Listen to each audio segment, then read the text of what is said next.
Bonjour et bienvenue dans cette vidéo, pour cette édition de l'actualité du Real Madrid, en ce mercredi 6 mars 2024. Si t'es nouveau sur la chaîne, n'hésite pas à t'abonner et d'activer la cloche de notification pour recevoir une notification dès que je publierai une nouvelle vidéo, et mets aussi un j'aime et un commentaire pour le référencement, et ainsi me soutenir. Merci, et commençons.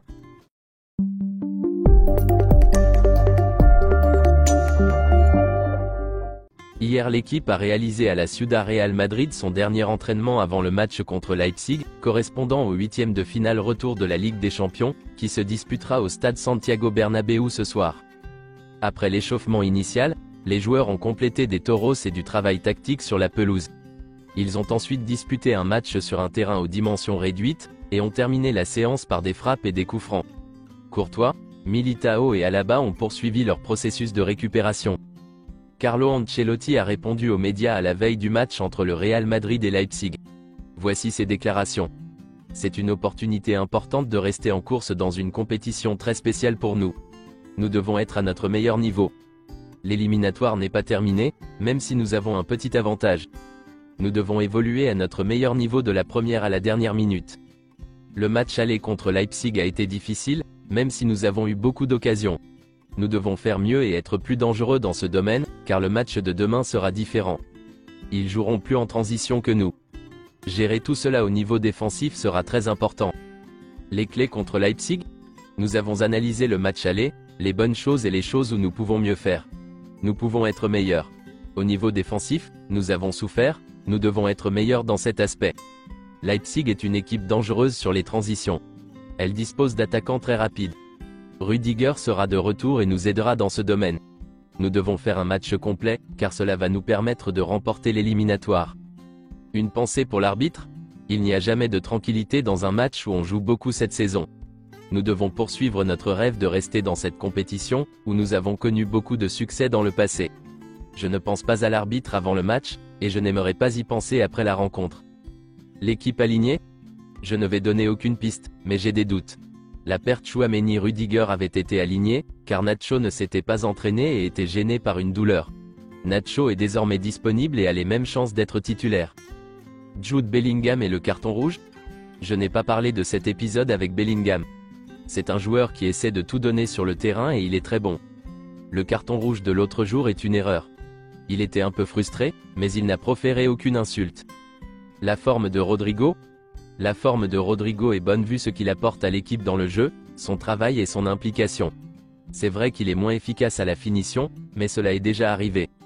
Si cela ne nous préoccupait pas avant, cela ne va pas nous préoccuper maintenant. Le plus important est ce qu'il apporte à l'équipe avec son travail. Mon évaluation de la saison? Si je dois parler aujourd'hui de comment a été la saison, je dirais que nous avons été très bons. Nous voulons continuer ainsi. Il reste 2 ou 3 mois avant la fin. Quand nous serons à la fin, nous ferons une évaluation de la saison, mais jusqu'à aujourd'hui je ne peux rien reprocher à mon équipe. La qualité de l'effectif? La clé est que j'ai de très bons joueurs avec beaucoup de qualité. J'ai également des joueurs qui veulent apprendre, progresser et faire partie de ce club.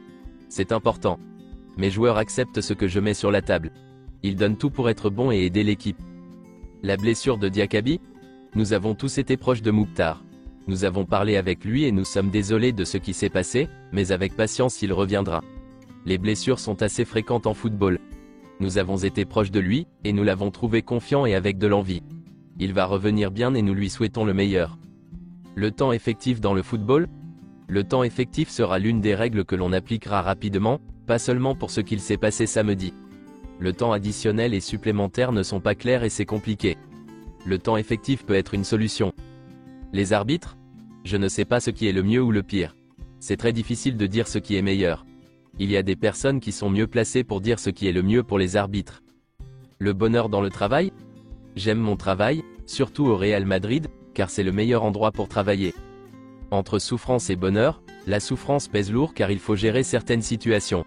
Tout cela affecte le bonheur. Autour de vous, il peut y avoir des gens qui ne sont pas heureux comme peut l'être un joueur qui ne joue pas. On peut partager la joie, mais la souffrance n'est qu'à toi. Mais je me sens très bien, car je suis dans le meilleur club du monde pour faire ce travail, mais je souffre plus que je ne suis heureux. Selon Footy Headlines, la collaboration entre le Real Madrid et Yamamoto sortira ce vendredi. On ne sait pas encore comment ils seront utilisés.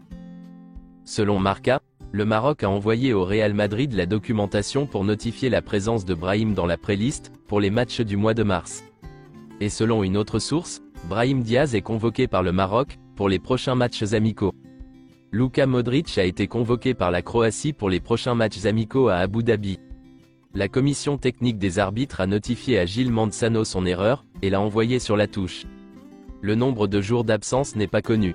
Gilles Manzano est conscient de l'erreur commise et en assume les conséquences. Selon Matteo Moretto, le prêt d'Arda Güler s'accélère au Real Madrid. Carlo Ancelotti pense que pour qu'il continue à se développer, il est préférable qu'il soit prêté et qu'il répète la même formule qu'avec Brahim Diaz. Selon les dernières nouvelles, le Real Madrid avance dans le dossier Alphonso Davies. Le Real Madrid atteindra le montant de 50 millions d'euros. Un départ du Bayern est plus probable à l'heure actuelle. Son prix est estimé à 50 à 60 millions d'euros. Et selon Sky Sport, Alphonso Davies a décidé de rejoindre le Real Madrid. Le Bayern surveille Miguel Gutiérrez comme alternative, pour le poste de latéral gauche. C'est tout pour cette édition de l'actualité du Real Madrid, et merci d'avoir suivi la vidéo. Abonne-toi et mets un j'aime si t'as aimé la vidéo, et mets aussi un commentaire en donnant ton avis, et à la prochaine pour plus d'infos sur le Real Madrid.